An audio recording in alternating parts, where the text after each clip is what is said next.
Welcome to episode 14 of the Busted Buttons video game podcast. And you all, man, work is rough. My whole housing situation is rough. I am mentally exhausted. So talking some video games, this is a welcome break for me. And hopefully it's a welcome break for you too. You know, get away from everything right now. Get away from all the craziness. Let's just talk some video games for a little while. We got some Xbox Series X. That's too many damn syllables. We talked about the name. The name is all okay. It's terrible, but it's also too long. It's too many syllables. But we're going to talk about the Xbox Series X and the PS5 sort of reveals, like, you know, they kind of misled us. They misled us a little bit, but they gave us some gameplay. I don't know if it's gameplay. Trailers. They gave us some trailers. We're going to talk about those.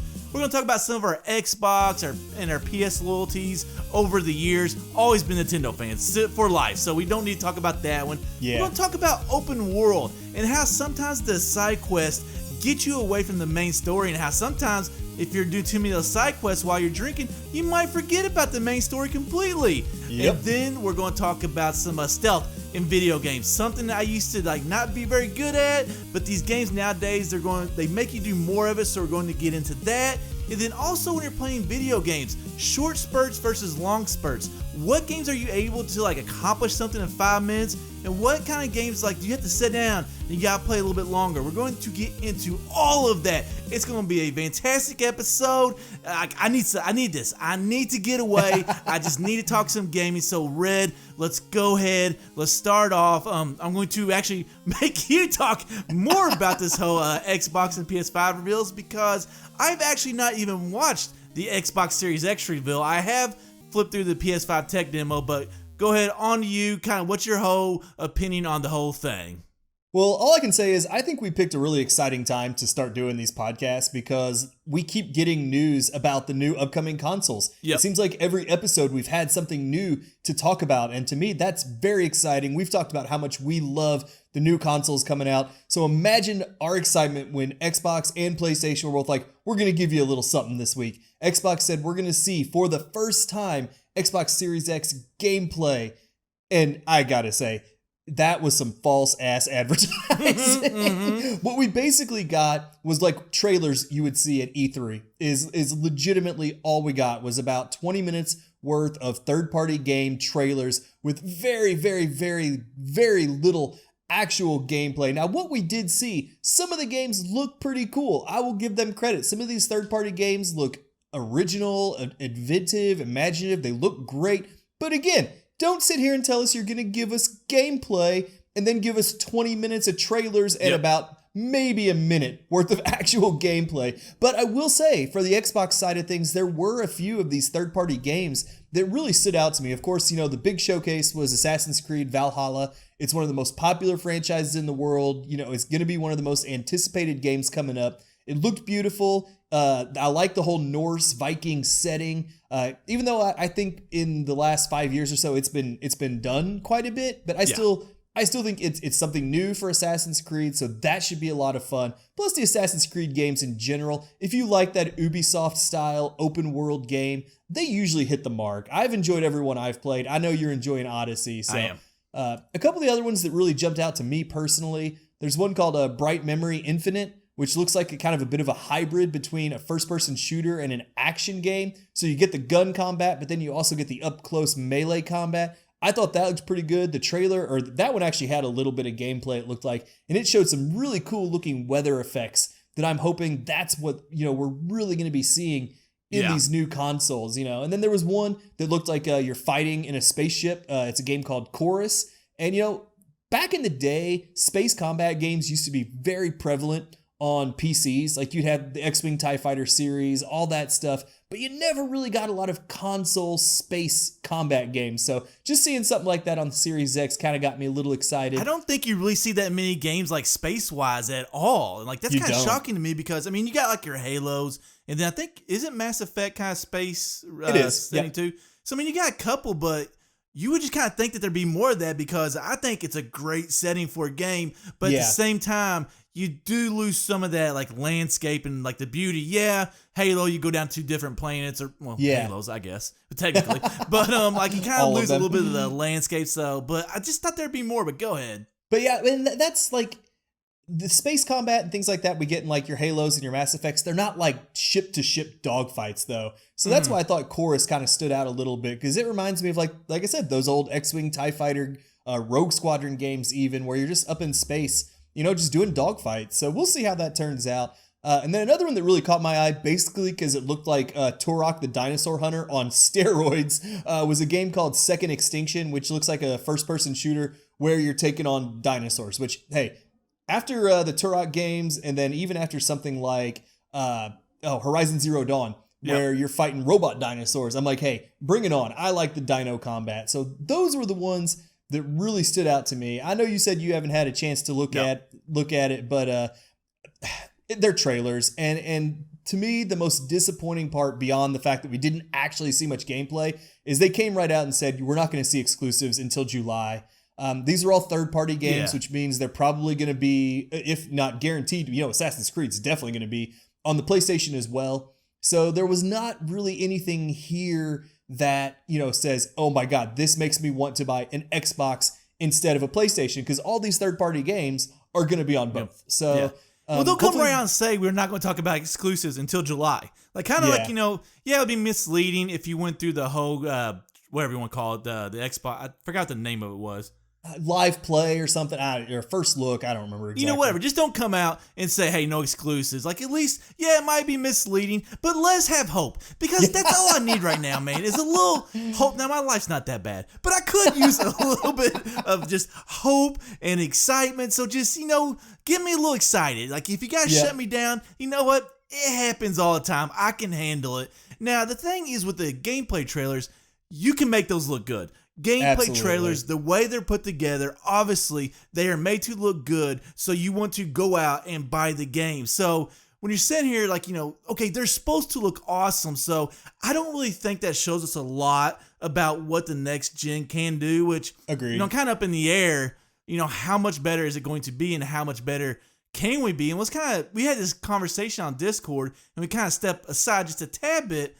But, I kind of want these games to be at 4K and 60 frames per second. Because I figure, and I don't care if they're not, but that's where I would like them to be, because I think that's like the next logical step of where we're going. And if you're still operating at 30 frames per second, it's not really that much progression. Yeah, the 4K, the 2160p, not a lot of games, even though they say 4K, a lot of games are not 2160p. Yep. So that would be an awesome step forward. But here's the thing. Okay, yes, I would like games at 4K and 60 frames per second. Yes, I can handle 30 frames per second. But in the end, all that matters is that your games are beautiful. Because Nintendo takes a 720p game, runs at 10 frames per second, and it freaking looks gorgeous. So I think when you're just, when it gets down to it, the games just got to look beautiful. And you mentioned something you talked about the weather effects in one of the games. This is where I think next gen is really going to stand out. Okay, the resolution is going to be a little bit better. The frames per second might be a little bit better. Hopefully, fingers crossed. But I think where games are really going to capitalize is these little details, these little weather effects that you talked about, or just these little details everywhere. I know with the PS5 tech demo, they were showing off, the shadows and how the light hits it differently and how there's shadows here and shadows there. The lighting's a big one. Yeah, I think that's really where you're going to see the difference. And that detail, while the resolution and the frame rate might be exactly the same, that little detail and that can make a game look so much more realistic. And so that's where I think we're going to see the advantage in the next gen consoles. I'm completely with you. And that's a great segue into that PlayStation 5 tech demo that we did get to see, and it looks stunning. It really does look amazing. It basically showed a person in a wingsuit or something, gliding, diving and then gliding through ruins of a city or an old ancient city or whatever. But just the speed at which you're traveling, the scenery is just whipping by you, and you don't get any pop in. It's smooth as could be. And then, just some of the pictures of the statues and things like that they showed. It really does look amazing. And I get it, because it is, the company Epic made this tech demo for their technology. I would hope that they could make it look really good. Yeah. Plus, whenever you're just showing a tech Epic demo. Games, they're the one that makes Unreal Engine 5. Is that correct? Yes. Sorry. Okay, go ahead. And so that's between that and Fortnite, they're just printing money at this point. Yeah. But it's just, you know, I would hope that the company that develops the engine could make a showcase that, you know, makes it look beautiful. And I say they made it look absolutely fantastic. I mean, like, just the speed that you're traveling, the lighting, the realistic look of the scenery. It's just, it really was a beautiful tech demo. And they said, like, the guy from Epic that they interviewed after the demo said that was captured right out of an actual PlayStation 5, which kind of leads me a little off topic, but I'm like, if there's a functioning PlayStation 5s out there, Sony, come on, give us something. Yeah. Give us some more information. They have slow played compared to like Microsoft's consistent drip of information. If there's like these actual PlayStation 5s working that they're capturing this footage from, give us some details, man. Show us a picture of the thing. You want to know what they're doing? They're waiting till Xbox shows you something. And then they're going to be like, we're just going to leave this right here. And it's going to be over. Right then there, it's going to be all done with, but which would be awesome. Yeah. I don't know if that's actually what they're doing. But yeah, I don't know, man. Like, I guess I'm so busy in my life that I really haven't even thought about it. Yeah, I would like to get some news. But at the same time, I'm sitting here, I've not even watched the Xbox Series X, like, you know, that's gameplay trailers or whatever, state of play. No, that's actually, you know, whatever it's called. I don't know the names of the Nintendo Directs, all right? Just there you go. That similar thing. Microsoft Directs. Here's the problem with that tech demo. The guys that create the software are going to be able, and for the most part, to use it the best. Yep. So like with that tech demo they showed us, we might not get a better game than that. It's possible that we do, and I'm sure they're going to make a game. But like, if you build the software, you know how to use it the best. Absolutely. So like, you know, I'm sitting there, you know, okay, the games are still going to look amazing, but they're probably not going to look that good. But, you know, at least they told us that it did come on a PS5. Exactly. You know, so we kind of know that, hey, you can actually do this on a PS5. Yeah, we might only have that, you know, nothing yet as far as like, you know, gameplay and exclusives or whatsoever, but we sort of know the capabilities, like, you know, a little bit with the PS5. I'm absolutely with you, and it really is up to the developers to take advantage of the power, not only of Unreal Engine. I know that's probably the most popular one in the world, but, you know, a lot of companies have their own engines, and hopefully they will know how to optimize it the best for their games. So, I mean, like I said, Unreal Engine, of course, is probably the most popular in the world. But, you know, like Bethesda has their Gamebryo.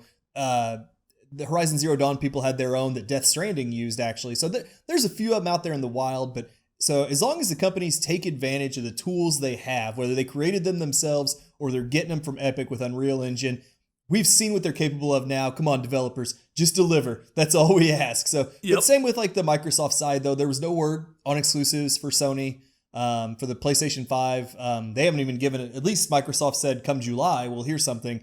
Sony, like I said, has been just silent. And I know the COVID stuff put some question marks on game development and whether the consoles would even come out on the holiday season, like they said, but they've reassured us over and over they are coming holiday season this year. So that's at least a little bit of good news there. But I'm patiently waiting for exclusives. I mean, I do still think at the end of the day, I'm going to go Xbox first just because Halo Infinite. Wow. Okay. Well, Halo Infinite's supposed to be a launch title, and I'm a Halo fanboy. I will happily admit that. It's been one of my favorite series for 20 years now, however long it's been. So that is enough to sell me right there on the Xbox. Now, if Sony comes out and says there's like a God of War 2 or Horizon Zero Dawn 2 as a launch title, that's going to make it a really tough decision. But I would think if they had something like that up their sleeve, they may have started dropping some hints. You're going to end up buying both systems on launch day. Oh, my credit card won't like that. All because of exclusives. And then I'm going to be in line right behind you doing the same thing. We're both going to look at each other. We're just going to go, shit. God damn it. Damn exclusives. But, you know, kind of speaking of this whole Xbox and PlayStation next gen, like, it's kind of like, I think it's very interesting how our loyalties have changed over the years. Like, I think you have some people definitely strictly Xbox. You have other people strictly PlayStation. Then you have other people that, you know, they don't really care. They get all the game systems like we do now. Yeah. But, like, you know, or they just don't care. PlayStation, Xbox, you know, whichever has the best games, they're going to get. But, and you kind of talked about yours, but I know over the years, my loyalties have changed. Like, I went to PlayStation 2, and then from there, I went to the Xbox, mainly because of Halo 2 and the online play. That's when I bought an Xbox. I'm pretty sure the only game I had was that, and then like some other tennis game that came with the Xbox. And that's the only two games I ever had for that system, because shortly after that, or at least I think I bought the Xbox, like halfway through the cycle or kind of close towards the end. Yeah. But right as soon as I got out of college, the Xbox 360 dropped. And here's where my loyalties kind of changed, because with the Xbox, I had PS2 and Xbox at the same time. But then after that, the Xbox 360 came out so much earlier than the PlayStation 3. Oh, yeah. That, I was like, yeah, HD, it was the first HD gaming system. I was definitely going to jump on that. Like, at that time, I really didn't care which way I went. So, but bam, it came out first. I got an Xbox 360. And at that time, I really didn't have a lot of money to where I could buy two systems, or two consoles. Yeah. And so, because of that reason, I really never got a PlayStation 3, and I really never heard that many great things about it. It was bulky as hell. And price was terrible, too. It was way too expensive. Like, it was sold out at the beginning. And so, I kind of went from that, whole PlayStation to Xbox, and then I went Xbox 360, and then I went Xbox One, even though the Xbox One released, I believe, a week earlier than the PlayStation 4. I think that's right. They were really close. I can't remember for sure. It's been a long time now. But I went ahead and got the Xbox One. It had Forza. It had Halo 5, I believe. I didn't get it launched. I got it a little bit after launch, but I think at that time it had Halo 5. So bam, PS2, and then 3 Xboxes right in a row. And at that time, I thought I was an Xbox guy. I was going to be an Xbox guy for the future because I never really saw myself, because I'm always going to buy Nintendo consoles. That's a given. Every Nintendo console, well, except for the GameCube, I will buy. So, but I don't need a PlayStation. At the time, I didn't think I needed a PlayStation and an Xbox, but then that lovely tax return came, which is really one of the only benefit. Okay, there's a lot of benefits of having kids. I know I bashed a lot. Kids drive you nuts. But one of the great benefits is you get a nice size tax return. And my wife, was like, hey, we got a little bit of money, left over after, all these damn medical bills from having babies the last couple of years. But she's like, here's some money. Why don't you go buy you a new game system? And oh my God, Red, I know I'm talking for a while, but it was a difficult choice, man. Because I was like, okay, I'm an Xbox guy. Do I get an Xbox Series X or do I get a PlayStation? I kind of went back and forth, and I almost went Xbox because it had the 4K Blu-ray DVD player. Yeah. But I don't really watch that many Blu-rays anymore, so I was kind of like, that really doesn't matter. Anyways, I kind of saw there's some exclusives on PlayStation that I wasn't going to be able to play on Xbox. So I was like, you know what? Let's switch it up. Let's do a little bit something different. I'm not a PlayStation guy, but I'm going to give it a shot. And oh my God, the exclusives, have blown me away. It's the PS4 Pro, so it's got, almost 4K gaming, so the graphics look a little bit better. But ever since this experience, yes, there are still some Xbox games that I love. But I would have to say I have come over to the PlayStation side, and I don't know which one I'm going to get first. I will get both of them. It will come down to exclusives. But right now, unless Xbox does something, I will begin at PS5 first. Well, I gotta say, first of all, you gave me plenty of time to drink my beer there. But that's what I was doing. That's what I was trying to do. I just got on a roll, man. I kind of need to talk, get all out of me, work, blah, blah, blah. But go ahead. That's okay. I was talking all at the beginning about the reveals. I know you were. No, I kind of followed a pretty similar approach, to be honest. The PS2, I never had a PlayStation 1. I was always a Nintendo 64 guy because I loved having the 4 controller ports in the front. I know we talked about that a little bit back in when we talked about the 64. But I bought a PlayStation 2. I enjoyed it. I maybe had it for not very long, maybe 6 months. I maybe played 2 or 3 games for it. And then the Xbox came out and everyone was just shitting their pants over Halo. And I was like, I think I could get on board with that. So I sold my PS2, bought the Xbox pretty much just for Halo. Of course, back then, that was the big thing. Got in with a few buddies in high school that also played Halo. Always, man, every weekend, it was all of us getting our 4 Xboxes together, hooking them up with a router and just playing some LAN party style Halo. And that converted me. I was like, everyone knows Microsoft. It's been around forever. And I'm like, man, this is really awesome. So I'm with you. When the 360 came out, it came out almost a year, I think, before the PlayStation 3.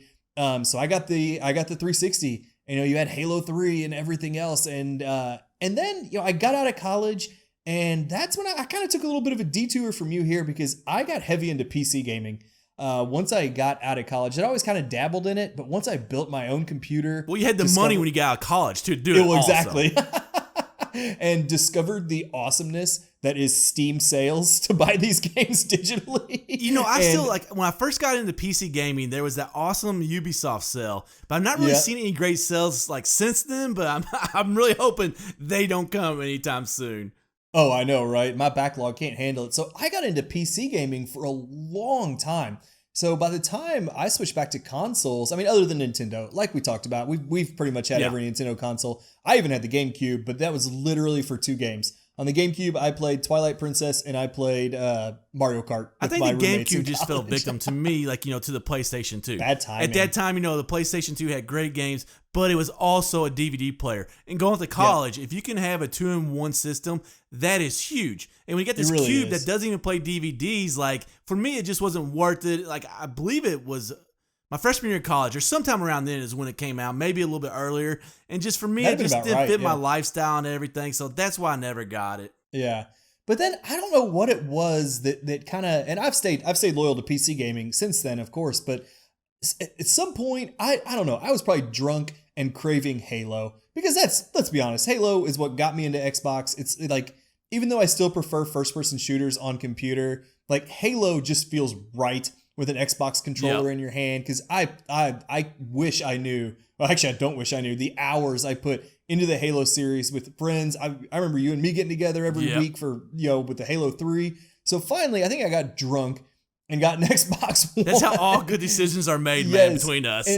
and pretty much I grabbed the Master Chief Collection and just started working my way through that all the way. And then I got Halo 5 and just played it. And I was like, I had to laugh though when I first bought the Xbox One, because I was like, I'm sitting here with a brand new, awesome console, and I'm playing Halo 1. Yeah, but it was remastered, though. That's the difference. It was remastered. It was HD, and then it had that awesome feature where you could go back and forth between the visuals. That was awesome. That was awesome. I actually played Halo 5 first. I played the first 3, and then I played Halo 5, and then I went back to the Master Chief Collection, played 1 through 3 again, even though I hadn't played 4. And then I finally, after all that, played 4. Well, it's fun. That's what keeps me coming back to Xbox. And I enjoyed Gears of War. I know you loved Forza. But then, I know you got the PlayStation 4 before I did. Yep. And you were kind of raving. I think Horizon Zero Dawn may have been one of your first ones. Yeah, then, Gran Turismo also. It's not as good as Forza, but, I had to have that racing game there too. But yeah, I played Gran Turismo, and then I also got here Horizon Zero Dawn, but I played a lot more Horizon Zero Dawn. When I first got that, I did. Actually, I knocked out Horizon Zero. I don't know why I can't say that word today. Dude, I marathoned that game. I knocked out that game pretty quickly. Well, not pretty quickly, because it's like an 80-hour game. But, I knocked that pretty much out. I only had those 2 games for a long time. Then I think after that is you who got me into God of War, which is what a game. You can kind of talk about this because that's when you bought the system. It was, and because I remember you got the PlayStation 4 first, you were raving about Horizon Zero Dawn, how beautiful it is, great open world game, and that was about the same time frame we were playing Breath of the Wild. I believe was right around that same time. I think it was a little bit after for me. It may have been, but then I remember God of War dropped, and the reviews were just raving for it. And we talked, obviously we had a whole podcast about God of War, so I won't go too much into it. But man, just review after review was 10 out of 10, 9 out of 10, A+. I'm like, fuck it. I'm getting a PlayStation 4. So I got the PlayStation 4 and I bought Horizon Zero Dawn and God of War and I love, and of course, like we said, we've had Nintendo all throughout. I love having all the systems at one time, because it's you get all the exclusives. Yeah. You may be in the mood for this one day, you're in the mood for that one the other day. And I totally get that not everyone is in a good position to be able to do that. We are fortunate that we can do that, but man, like I said, I can't wait to see the exclusives coming up for the new consoles, because like I said, at this point, we're kind of loyal to both. And plus, like I said, Nintendo on the side as well. So it all comes down to which one we get first is which one has the better release catalog. I think I just got my PS4 almost 2 years ago, and this is where I'm kind of stuck with it right now. Since I've gotten it 2 years ago, I've had a game to play, and they've mostly been exclusives that I have played. And they've kind of got me all the way up to this point, and I've kind of ran into that, hole now where there's no more exclusives. There probably is other exclusives, but there's no more big exclusives that I have to play. And I'm kind of crap. And I've not been playing my PlayStation as much lately, which is really kind of a shocker, because the last 2 years of my life has been heavily PlayStation because I just started PC gaming not too long ago. I've not played hardly any Xbox, so it's been PlayStation nonstop. And now, like, I'm playing this game Control. I don't think we have that on our outline, but anyways, I don't care. Oh, it's fine. And I'm just really, it's a weird game. Actually, we'll talk about that a little bit later on. We talk about the whole long spurts versus short spurts. But just, I am in that hole right now where I've gone past the exclusives. A lot of great exclusives that, got me through like 2 years of gaming. And now I'm like, oh crap, kind of what I play now. But anyways, kind of switching gears from the whole Microsoft and Sony and kind of games I've been playing lately or I've played in the past. Something that I kind of want to talk about that I found myself with playing Assassin's Creed Odyssey this week is like this whole open world concept. Like when you're playing these games that have like, obviously big main stories, but then there's also a lot of side quests and a lot of locations to check out and how you can, and I'm kind of going to let you go into this, Red, but when you're playing these games, like you can get so far away from the main story and like do all these other things in the game world, which is awesome. But then sometimes it gets you away from that main story and you kind of forget what's going on.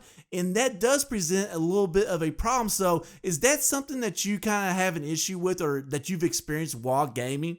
I really do. That's something I run into. I love open world games, but sometimes, man, you're absolutely right. There is so much to do in these giant game worlds now that you can literally go off and spend hundreds of hours doing side content and totally ignore the main story for as long as you want.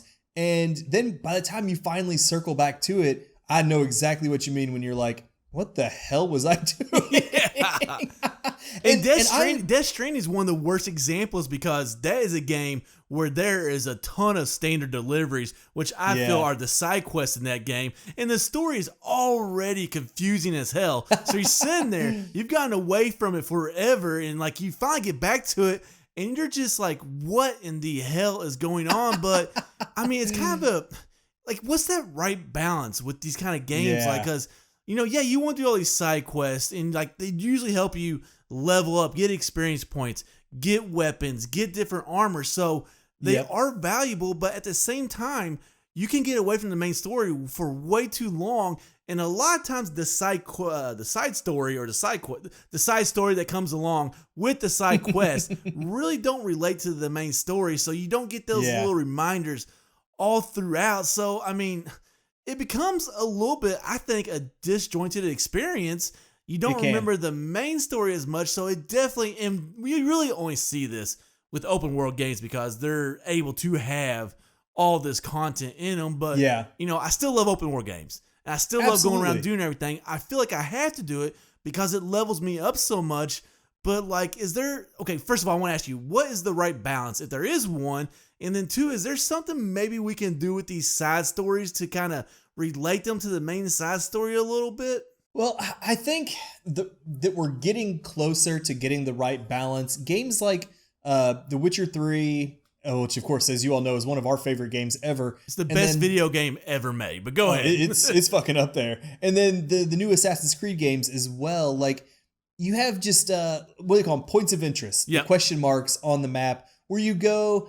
Maybe it's a full quest. Maybe it's just cleaning out a level of enemies, but they're scattered all throughout the world to give you something to go do, but they don't have a whole lot of their own like story to them. Like you said, it's something you go do to level up. It gets you to explore the rest of the world, but it's not telling its own story too much that you lose track. And that's what made Witcher 3 so good, is that the side quests also had stories. While they might not have related to the main story overall, there were so many little side quests that had these great side stories that really made the game fantastic. But go ahead. So it's hard to find that balance, and one of the more innovative approaches that I've ever seen in open world games goes all the way back to Morrowind, which my love for Morrowind. We've had several Elder Scrolls games since then, including Skyrim, which is pretty universally beloved, but Morrowind is still my open world.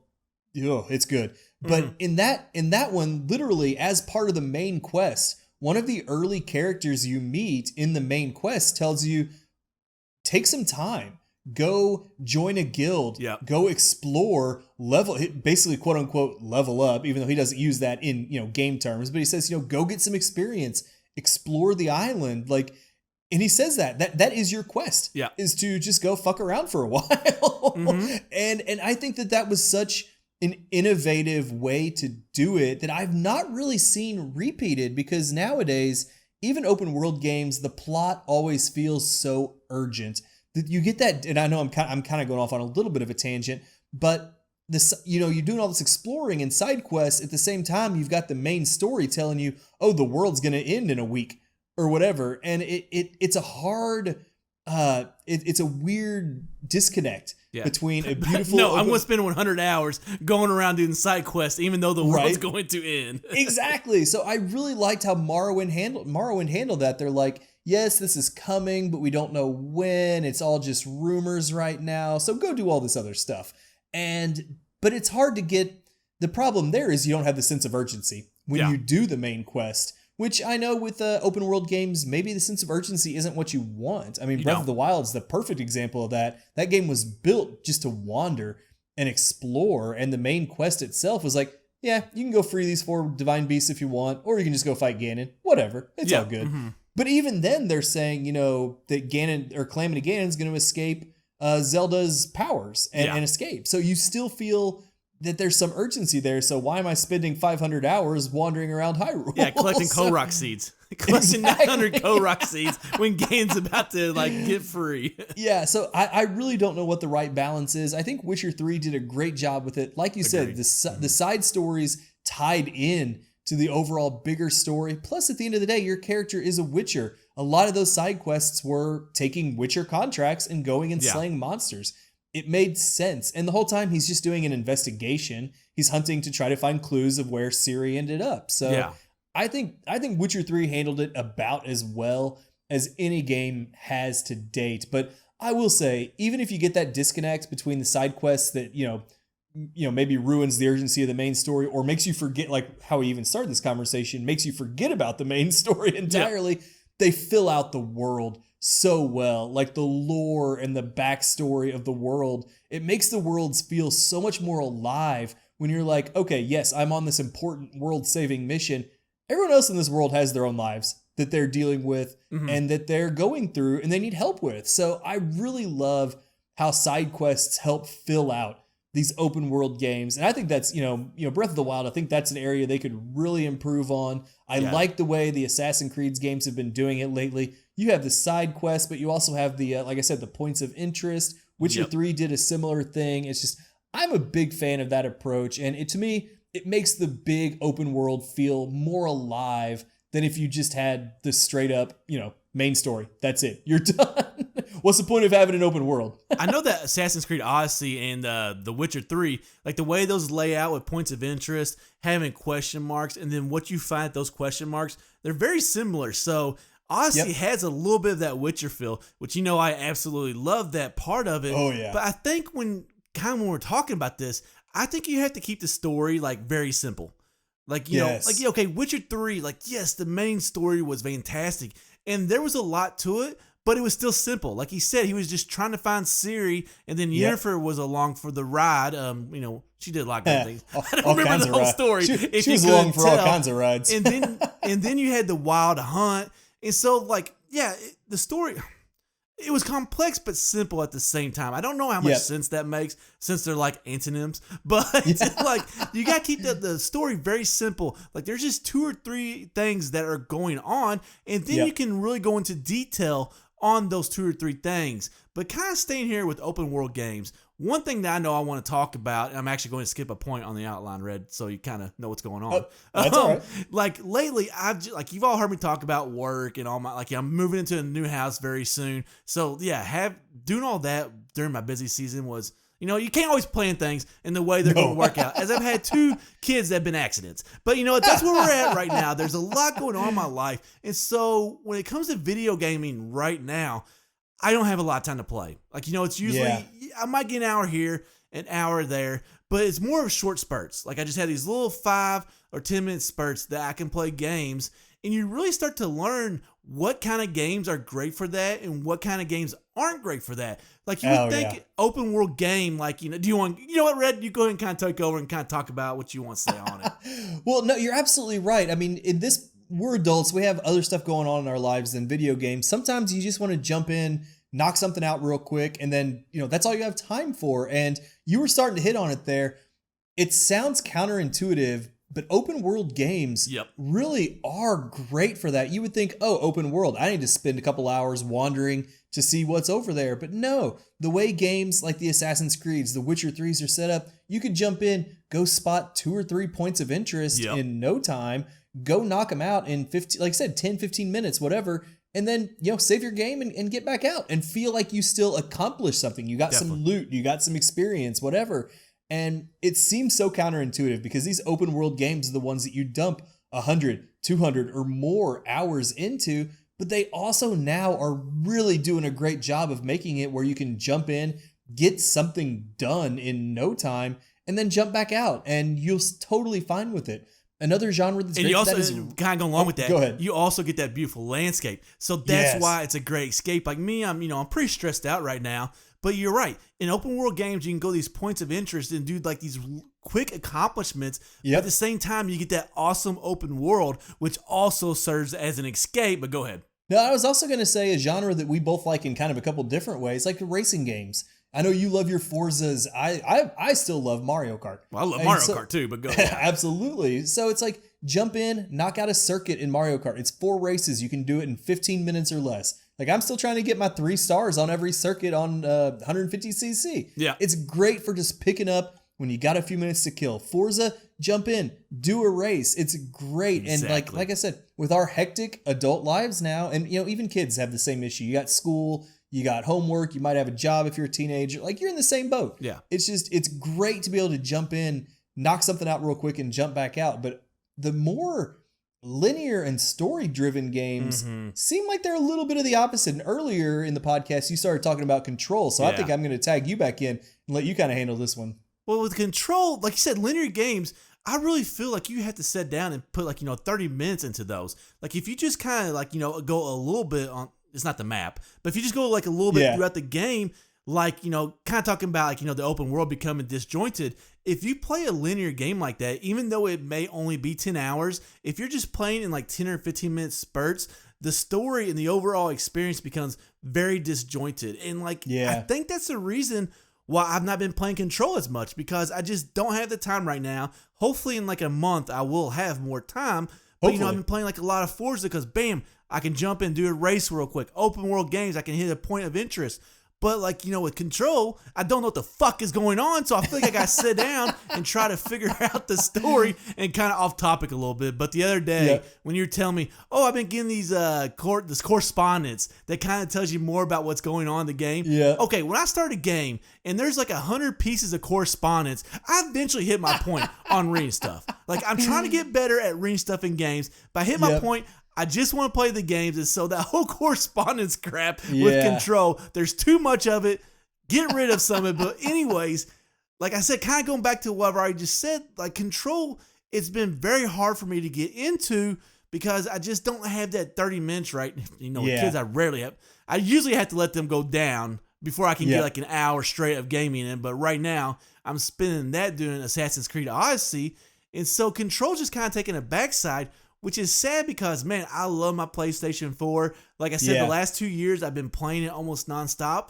And sadly, right now, it is a system that, well, except for my Switch is getting no action because, I know Animal Crossing is doing great. It's selling like crazy. But Nintendo, you gotta give me more. I know this is off topic. Nintendo, you gotta give me more shit. Not everybody likes Animal Crossing. Not everybody likes Pokemon. Give me, we bitched about it before, but you gotta give me something because you're not giving me enough in your system. You don't have the third-party gameplay. You don't have the graphics. You don't have the processing power. The only thing that you have is portability, and I'm usually playing my systems at the house. So, God dang it, Nintendo. Give me something more to play. I don't like Animal Crossing. I gave it a shot. I don't like Pokemon. I'm getting tired of your, what I think is a great system, just sitting there in my console cabinet, just collecting dust. So damn you, all my frustration just went out on Nintendo. But Red, do you kind of have anything else you want to say on these whole short spurts versus long spurts? I got to unbox everything you just said there real quick. So no, I'm with you. The last 6 or 8 months has not been personally for us in terms of Nintendo first party games. No. I'm with you there. Control, If you don't like reading all the correspondence, that is kind of a trademark of Remedy Games, like the company. Like Control is that way. Quantum Break, their last game, was that way. I believe Alan Wake, one of their first games, was that way. But I will give a plug for Control right now. I actually just beat it earlier today. It's a great game. Like, it is a confusing story. It does take some commitment in terms of sitting down and like making progress. You can't just jump in, jump out. But the combat's fun. Your character is so powerful. Like we've mentioned before, like you can just throw the environment at enemies. She can levitate. Yeah. Her gun the mechanics are fantastic. Yeah, so I do recommend it. The story does come together pretty well at the end. It's not 100% crystal clear, but like we did kind of mention that world building though when we were talking about the open world side quest stuff. Remedy games do a great job. Unfortunately, like you said, you got to read. You got to read all the little like memos and letters and everything else you pick up throughout the world to really get that world building. So I can see where that definitely turns some people off. But anyway, that's my plug for Remedy. But you know, you've heard us talk a little bit about Assassin's Creed. Well, a lot about Assassin's Creed here the last few minutes. And there's a topic I know that's kind of been a bit of a revelation for you, and that is stealth in video games. Now, I've played games with you for a long time, especially going back to our Halo days. Being sneaky or careful, it was never, ever, ever your style. You're the person who saw a grenade bouncing across the floor and went running after it like an idiot. Well, I had to see if it was real or not, man. I didn't know if it was really a grenade or if it was something else. I had to go. You know what? Here's how I look at it. You want to look at it as me just running straight forward being an idiot. I want to look at it as being a team player.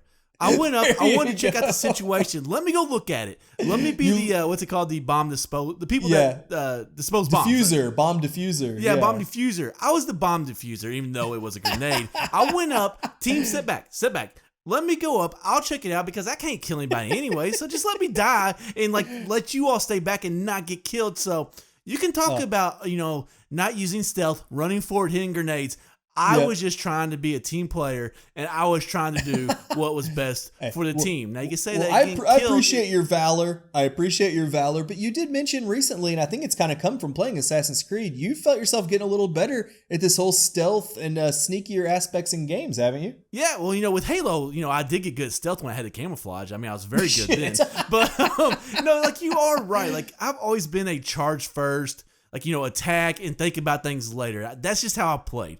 And lately, I think games are doing a very great job of not allowing you to do that. Like, you have to power up throughout the game. And if you try to run forward, like, too fast, like, you're going to die. And a lot of times, what I'm seeing with Assassin's Creed Odyssey is, you might be able to take on one character, but then they're also going to bring other characters around. So you need those moves where if there's, like, 5 or 6 people, like, sitting there around you, you can have a move or a skill or an ability and use that to kind of at least, knock them down or do like, stun them, knock them down, kill them, whatever. You need something like that. And so games are doing great at that. So now they almost force you to use stealth. And I'm getting a lot better at it because I see the strategy of it now. Like, the strategy always makes sense. Yeah, use stealth. You can kill people and you won't get noticed. But I'm getting a lot better at using it, and when you use it more, you get the experience, and when you get the experience, you start to understand the strategy more and how the whole game plays out. And just, first of all, with 3 young daughters, I can seriously go into an open world game, like get stealth in the bush, like hide in the bush. Red, I can sit there for 10 or 15 fucking minutes, dude, and just chill the fuck out. Because, like, my life is so crazy that I can just chill out in the game, not move, and be like, oh, man. This is like, kind of playing, like, kind of living your life vicariously through game. You just sit in that bush and not move whatsoever. But anyway. Like, no one's bothering me. Yeah, I love it. But, like, I mean, with Assassin's Creed Odyssey, I use it a little bit in Witcher. But Assassin's Creed Odyssey, as many people know, they really make you use stealth. And it just becomes, like, so handy. And I'm able to beat points of interest better. And, like, I'm not dying a lot. Like, when I would rush forward, like, with Halo, I would die a lot. And nowadays, like, I'm being these camps, these military bases, monsters, alpha animals they have in the game. Like, I'm being all these on the first try because, like, I'm using stealth. I'm kind of sneaking around. If there's 10 of them, I'm getting rid of 5 or 6 of them, like, stealth-wise. So then I only have 4 or 5 to take on. So I'm getting a lot better, and I love how games are doing it. We're kind of running out of time, but is there anything quickly you want to say about it? I still suck at stealth games. Like I love the Assassin's Creed games. I love the Splinter Cell games, the Dishonored games, and a lot of them you can play a little more action oriented. But man, I suck at stealth. But like you said, we're about out of time, so I'll leave it with that. So just all the links for all this stuff is going to be in the description down below. If you can, we're out there on Patreon. Feel free to support us, or on PayPal. As you know, as we know, these are hard times for everybody. So if you can't support us, then definitely give us a review or give us that 5-star rating. Even if you hate us, we still appreciate it if you lie and give us 5 stars anyway and leave us a positive review. We also have our gaming merchandise websites. I'm going to tag you in because I forget what they're called now. Two Guys Playing Zelda, where we have Zelda merchandise, and also TGPC Gaming, where we have all video gaming merchandise. If you go through our links, we may earn a commission. We also have our Facebook groups, which are growing really quickly. I think our gaming realm just hit 2,000 members, and our Zelda realm, a little bit slower, but it just hit 500 members. We have a lot of great conversations there, so check out and join those Facebook groups. We also got our Two Guys Playing. Actually, I want to leave that for the end. We got a YouTube channel for the TGPC Gaming, where we actually put this podcast on there. We have some old Zelda videos without commentary. Nothing you really want to watch. If you want to listen to the podcast on YouTube, check out our YouTube for TGPC Gaming. Then we got a Discord channel that we recently rebranded to TGPC Gaming. We talk everything video gaming, PC, Xbox, PlayStation, Nintendo. So definitely join that. There'll be an invite link, like Red said, in the description. And then we're all over the place on social media, Twitter, Facebook, we kind of already talked about, but we also have pages. And then we're also on Instagram, not as active as I want to be. But anyways, I kind of want to go back to YouTube for Two Guys Playing Zelda. This week we did release a new Zelda video, our top 5 worst Zelda bosses. It's been our first video in a while. We should have done a lot better at that. We haven't, but I know for me, Red, it was just so awesome because that's how it all started. It all started with the Two Guys Playing Zelda YouTube channel, and it's all like everything that we have now is from that. But it was just awesome finally getting back into it, seeing all the fans like kind of interact, comment on the video. So I just want to say thank you to all the Two Guys Playing Zelda fans. It's so cool to put something up and see it take off. Get a lot of views, get a lot of comments, and with my month lately, I've not been down, I've just been very stressed, but it's just kind of cool putting that out and everybody reacting like the good old days. That's where it all started. Kind of getting back to that. It was just a great feeling. So thank you, Two Guys Playing Zelda fans. But anyways, it's time to leave. So thank you for listening to this episode, and we will check you out on the next one.